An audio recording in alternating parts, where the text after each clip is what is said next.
to have the rookie start to gel, right, with Pitts. You missed the chance to have the rookie start to gel with Drake London. He could still probably start to gel with him, right? But even better, he had this awesome rushing attack to shield him, right? Right. There's nothing wrong with he gets in these situations and you're not sure that he's going to function well. Just have him turn around and hand the ball off, right? And then he doesn't have to worry about it. He can look at the defensive sets and start to get a feel for the game and not have to worry about making this pass. But at the same time, you want to get him that exposure and those repetitions with those. Yeah. I mean, Kyle Pitts could have bailed anybody out. I mean, he's a superstar talent, right? In the waiting, if you got a quarterback that can throw him the ball. And let's just say there were several times where he's running down the field and the ball's nowhere near him. So it's unfortunate we won't get to see him anymore this year. But I am excited to see if they can make the move, right? Because we got a bye week coming up. I am excited to see if they can make the move to Desmond Ridder and Drake London and see how that pans out. So now you got two rookies out there and they're playing together and they're starting to gel, which is a good core foundation. When you got a rushing attack, what is the rushing attack? Top 10 in the league. Yeah. So shield them, but give them the exposure and the experience so that we can make some decisions in the offseason. Well, I'm going to make a prediction. I'm going to make a prediction since they didn't make that move, they're not going to make it now. I mean, that's just what I'm thinking. I could be wrong, but I'm thinking these guys have really, because I was thinking to myself, they had a bye. And in that bye, they could have got him ready. Not yet. They have a bye next week. They have a bye. This is our bye week right here.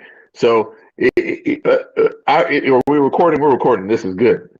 If they don't make this switch, there's some coaches going to be looking for some jobs. They should be looking for jobs. At the end of the season.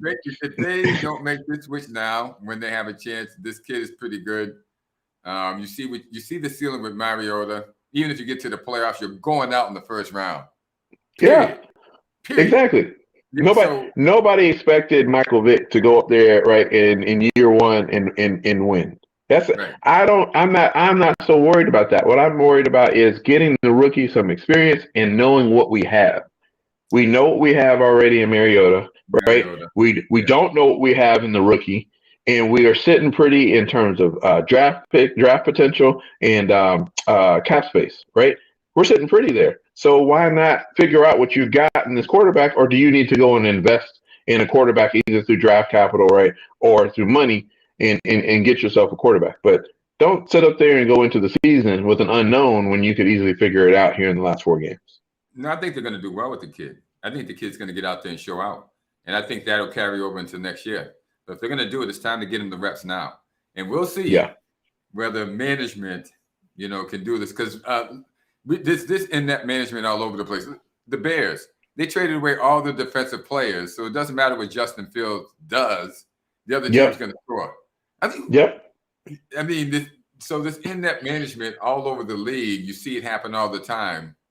Aaron Rodgers gets signed to a $50 million contract by ballyhooing again. The guy hasn't won anything in, 10 years, 10, 12 Almost years. A decade. Yeah, a decade easy. Yep. I mean, last time he won was 2010. And goes out in the first round, the second round, the playoffs every freaking year.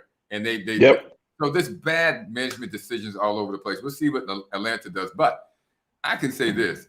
I don't even know how Atlanta, you guys are so fervent. This is what I want everybody to notice when it comes to football.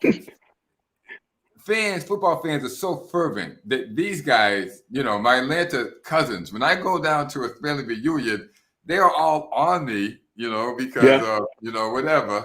I was a Patriots fan when Brady was with the Patriots, and now I'm a Bucs fan. And because Brady left, and there's no way that's a bad management decision right there. Hey, they're still reeling from that one. Cam Newton, I can't follow you no more. I'm done. But I mean, thank God for diehard fans that would stick with their team no matter what. Because if you make a really bonehead decision, you can forget about my support. I'm done. See you later. You're on your own until you get new management in there. Then I might go back to following you. I've said it before, and I'll say it again. I'll say it over and over again. It's kind of like a Cleveland. If you can find a Cleveland Brown fan, when you've been through the lows of the lows, it doesn't really benefit you to all of a sudden jump ship now. At this particular point in time, you might as well stick it out. I mean, when you've gone down the path, when you're going down the path where your coach up and left in the middle of the night, right in the middle of the season, just up and left, right, with that Petito, right? When you've been through that, right? When you've been through the Michael Vick scandal, when you thought you had something, right, and then the league took that away, you've been through a lot. There's no need at this particular point in time. When you've been through 28-3, and you were still a fan after 28-3. You can't really sit back and say, yeah, you know what? I'm going to go ahead and jump ship now. You should have done that a while ago. Now is not the time to do that. My man, you hit it right on the nose. I got nothing else to say. There's nothing I can follow that with. I am done. Hey, sports fans, this is football. This is the NFL. This is the Atlanta Falcons.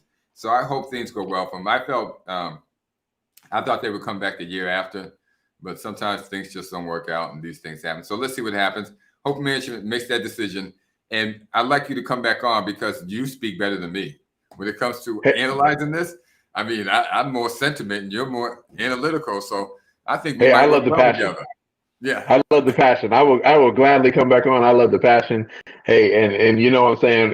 If they like to say rise up, I'm just going to say go Falcons because I don't think the rise up terminology worked in our favor ever, right? So we just say go Falcons. And like I said, I love it. This is a lot of fun, and I'm passionate about it. So next time. I love you, man. It's great love talking you too, to you. It's always great talking to you. We talk on the phone all the time, guys.